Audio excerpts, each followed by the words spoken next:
Pemirsa yang terbaru, pemerintah resmi menghapus sistem penerimaan peserta didik baru PPDB zonasi menjadi sistem penerimaan murid baru atau SPMB jalur domisili.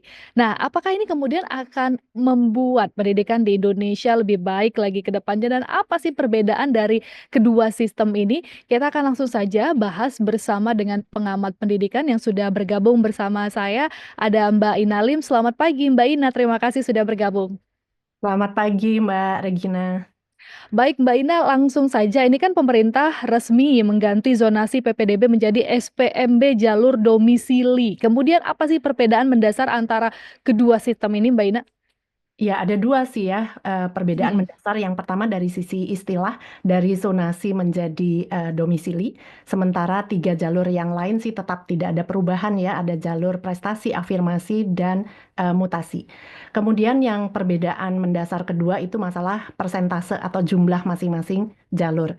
Kalau di tingkatan SD tidak ada perubahan, jadi zonasi diganti domisili tapi tetap 70%. Kemudian yang lain 15, 10, dan 5% itu tetap. Jalur SMP dan SMA yang berubah persentasenya. Kalau dari 4 jalur, 2 itu tetap persentasenya. Mutasi dan prestasi tidak ada perubahan. Jadi sisa 2 jalur yang berbeda. Untuk SMP, domisili dari zonasi 50% menjadi domisili 40%. Jadi berkurang. Tapi ditambah ke jalur afirmasinya untuk anak-anak tidak mampu dan berkebutuhan, itu bertambah dari 15% ke 20%. Untuk tingkatan SMA, itu dari jalur domisili atau dari zonasi 50% berkurangnya lumayan banyak. Jadi domisili 30%, sedangkan afirmasi itu meningkat dari 15 ke 30%. Sedangkan prestasi dan jalur mutasi itu tetap tidak ada perubahan saya melihatnya. Begitu Mbak Regi. Oke.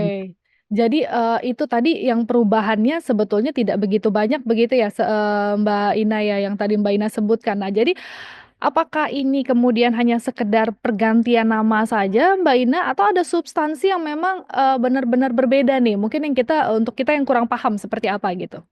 Ya, masalah paling substansi menurut saya istilah ya dari zonasi menjadi domisili itu dari saya ada kekhawatiran ini semacam malah melegalkan kecurangan-kecurangan data kependudukan yang selama ini mengatasi orang-orang yang berusaha mengubah data KK. Sekarang jadi malah dilegalkan lebih mudah dengan hanya membuat surat domisili saja. Nah, ini yang lebih dikhawatirkan sehingga juga melanggengkan istilah sekolah-sekolah favorit yang ada. Nah, ini akan Mmm. makin marak. Nah, ini yang saya khawatirkan secara substansi yang paling membedakan ya. Tapi apa kemudian yang harus dilakukan pemerintah, Mbak, dari kekhawatiran Mbak Ina tadi ya, terkait dengan surat domisili dan sekolah-sekolah itu tadi? Ataukah memang, mungkin pemerintah sudah harus melakukan sesuatu untuk jika hal itu terjadi, apa yang harus dilakukan gitu? Ya, sebetulnya selama puluhan tahun ini masalah penerimaan siswa baru itu kan Mhm. terjadi tiap tahun. Jadi mau sistemnya diubah-ubah seperti apa, itu spiritnya kan sama ya. Spiritnya bagus, mau ada pemerataan akses pendidikan. Tapi masalahnya selalu di tahapan implementasi. Selalu adanya kecurangan-kecurangan.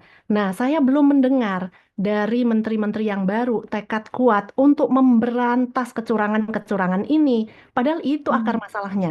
Mau sistemnya diubah 10%, 20%, tapi selama di lapangan tetap praktik jual beli kursi itu juga masih lanjut dan tidak pernah ada penindakan hukumnya. Nah, ini yang akan menurut saya tidak akan ada perubahan yang signifikan untuk mengatasi masalah di sini. Itu yang pertama. Yang kedua, sistem penerimaan siswa baru itu nggak bisa secara nasional. Sedangkan sistem yang baru ini tetap nasional lagi. Padahal Mhm. kita tahu jumlah anak-anak berkebutuhan, anak-anak tidak mampu di Jakarta Pusat dengan mungkin di pulau-pulau lain selain Jawa, di Kupang misalnya di Mataram, jumlahnya beda. Jadi nggak bisa disamakan bahwa sama-sama katakanlah 15%, 20%, atau 25%. Sementara data kependudukan selama ini tuh tidak transparan dari pemerintah. Harusnya kan ini bisa diverifikasi oleh masyarakat. Dibuka aja datanya secara transparan dan dari daerah-daerah itu harusnya bisa mengajukan. Dan kalau kita lihat predictive analysis, harusnya bisa diprediksi dalam 3 tahun ke depan, tiap tahun itu masing-masing daerah itu akan memiliki jumlah anak usia SD, masuk SD itu berapa, jumlah anak yang masuk SMP, masuk SMA di tahun depan itu berapa, itu harusnya sudah ada semua, dan di wilayah tersebut ada jumlah sekolah negeri itu berapa, SD berapa, SMP berapa, sehingga daya tampung berapa. Nah, masing-masing daerah harusnya membuat persentase yang berbeda-beda, tapi bisa diverifikasi oleh masyarakat atau pihak luar. Oke, Mbak Ina, kemudian tapi, itu tadi menarik ya, akar masalahnya dan lain-lain. Mungkin nanti, di akhir saya juga akan, membahas itu lagi. Tapi yang menarik Mbak Ina dengan sistem baru ini sendiri, apakah kemudian akses pendidikan bagi siswa dari berbagai macam latar belakang ekonomi ini akan menjadi lebih merata? Tadi kita menyinggung soal, pemerataan juga gitu.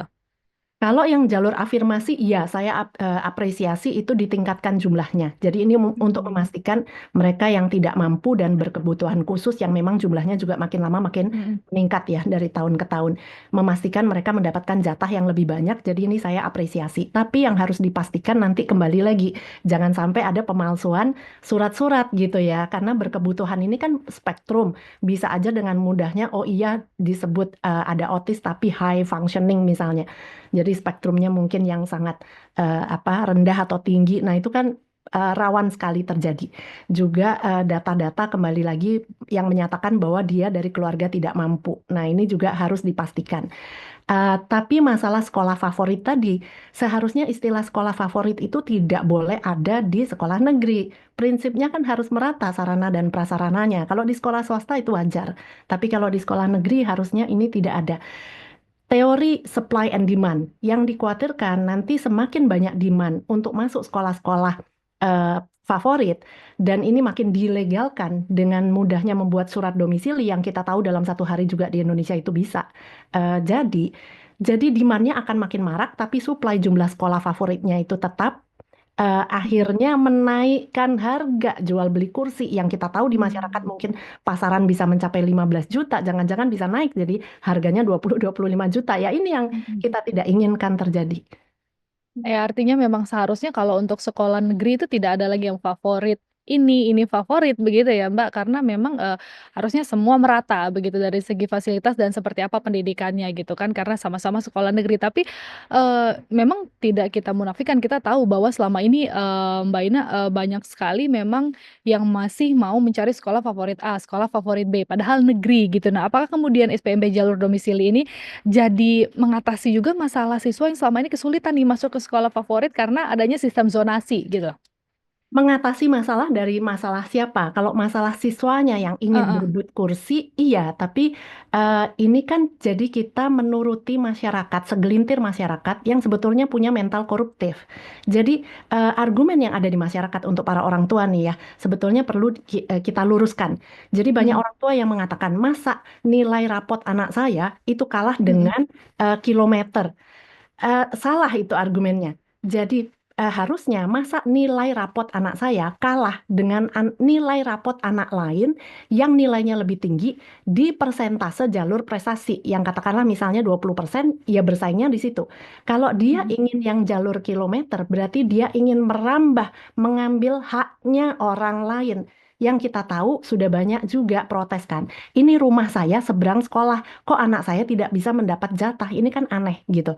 Iya, Kalau sudah kita mau merambah ke persentase yang lain, itu artinya kita punya mental koruptif. Karena kita mau mhm. mengambil jatah hak orang lain juga, yang mana juga warga negara Indonesia. Ya, sedangkan pertanyaan mendasar untuk pemerintah, apakah kewajiban pemerintah itu memberikan pendidikan bagi anak-anak pintar atau memberikan pendidikan bagi semua anak? Kan bukan hanya yang anak-anak yang nilai prestasinya bagus begitu ya. Kalau masalah Iya, meratakan sekolah favorit itu kan harusnya juga ada tadi pelatihan-pelatihan guru. Tapi kembali lagi akar masalahnya adalah kebocoran anggaran, korupsi-korupsi tadi di pelatihan-pelatihan guru yang ada selama ini. Jadi tidak maksimal pemerataan sarana prasarana dan tenaga pendidik yang ada selama ini. Jadi akar masalahnya masih belum terselesaikan kalau menurut saya.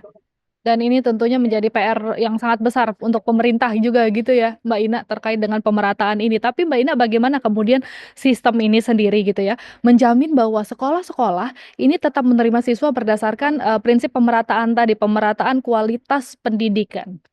Sistem tidak bisa menjamin. Yang bisa Hmm. menjamin itu adalah transparansi datanya dan penegakan hukumnya. Mhm. Masalahnya sekarang sistem zonasi tadinya itu secara hukum bisa diproses karena orang mengganti data kependudukan di KK. Tapi kalau sekarang diganti domisili hanya dengan surat domisili itu tidak melanggar hukum.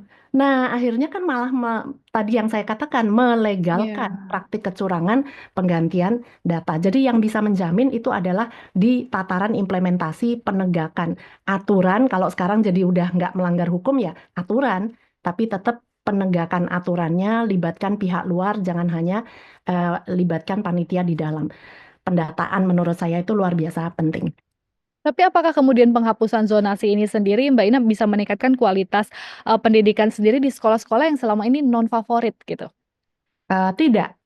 Jadi tadi Tidak ya? sebetulnya malah fokusnya kalau ini hanya solusi sementara, ya Heeh. sementara kita belum bisa merata, tapi tadi yang paling penting adalah penegakan aturannya, mengatasi kecurangan-kecurangannya, bukan malah eh, semacam malah melonggarkan aturan ini ya, saya Hmm. ngelihatnya untuk menyenangkan Oke. berbagai pihak sehingga calo-calo untuk membuat surat domisili menurut saya akan makin marah calo-calo untuk jual beli kursi karena demand makin meningkat supply tetap ada ini akan harus diwaspadai sekali. Kemudian kalau kita ngomongin soal sistem baru ini sendiri juga ya, ini kan Mbak Ina, ini sistem baru diubah dari zonasi ini sendiri. Apakah kemudian ini nantinya akan bisa menjadi lebih adil bagi siswa dan keluarga yang kurang mampu dibandingkan dengan zonasi PPDB sebelumnya? Ya, kalau yang jalur afirmasi iya. Tadi dengan Heeh. catatan asalkan tidak ada kecurangan-kecurangan surat-surat tadi ya. Tetap Oke. manipulasi data itu rawan sekali dan kita belum mendengar dari pemerintah komitmen untuk penegakan aturannya, pengawasan yang ketat kita belum dengar. Padahal itu akar Mhm. masalahnya sebetulnya. Sebetulnya itu akar masalahnya, tapi kemudian sekarang dari Mbak Ina sendiri, apa kemudian yang harus dilakukan pemerintah agar sistem ini nih kemudian tidak menciptakan kesenjangan yang lebih besar antara sekolah dan tidak menimbulkan, apa ya, masalah-masalah yang tadi kita sebutkan seperti surat domisili, jual beli kursi gitu? Sebetulnya kalau harapan sebetulnya kalau harapan paling utama ya mungkin Heeh. jangan buru-buru mengganti-ganti sistem. Kami menantikan sosok pemerintah yang mengatakan saya tidak mengganti sistem tapi saya akan fokus untuk Memperbaiki. memperbaiki atau penegakan hukum yang terjadi Mhm. kebocoran anggaran mengurangi korupsi di lingkungan pendidikan. Karena ini akar masalah mau untuk penerimaan siswa baru, mau untuk Mhm. peningkatan sarana, prasarana, kualitas tenaga pendidik, masalah gaji guru, itu semua akar masalahnya di korupsi. Jadi kita menanti sosok di kementerian yang berani mengatakan satu, kita akan atasi masalah korupsi dulu di lingkungan pendidikan itu sendiri. Kemudian yang kedua, kita menanti masalah transparansi data. Dan Mhm. yang ketiga sebetulnya sistem penerimaan peserta didik baru yang dinamis, tidak bisa nasional, tiap daerah itu jumlah persentasenya harus beda-beda sesuai data yang ada, yang harus transparan, dan juga tiap tahun data penduduk kan berbeda. Jumlah anak usia SD, SMP, SMA tiap tahun juga berbeda. Jadi itu harapan saya. Itu harapan Mbak Ina, tapi kalau dari untuk, SPMP jalur domisili ini sendiri, Mbak Ina ada nggak sih masukan untuk pemerintah supaya ini nanti benar-benar berjalan efektif dan adil begitu bagi semua pihak? Ya, kalaupun ini mau dipaksakan dijalankan, karena ini kan Mhm. sebetulnya belum ditandatangani ya, saya sih masih berharap jangan ditandatanganin. Tapi kalaupun ini ditandatanganin, yang Mhm. pertama tadi penegakan aturannya, libatkan juga pihak luar, jangan hanya dari pihak pemerintah dari dalam, karena ya masa jeruk mau makan jeruk gitu ya, kalau akar masalahnya juga di dalam, Ya. eh, ini yang harus ditangani, libatkan pihak luar. Yang kedua tadi transparansi data kita masih menanti. Baik, kita nantikan juga nanti seperti apa, apapun keputusannya Mbak Ina, semoga yang terbaik tetap, untuk pendidikan Indonesia dan jangan lupakan untuk akar-akar masalahnya dulu diperbaiki agar pemerataan sekolah-sekolah di Indonesia semakin, baik gitu ya untuk anak-anak kita ke depannya gitu. Terima kasih Mbak Ina Lim, pengamat pendidikan sudah bergabung bersama kami di Liputan 6 SCTV. Selamat pagi, sampai jumpa Mbak. Selamat pagi Mbak Regina.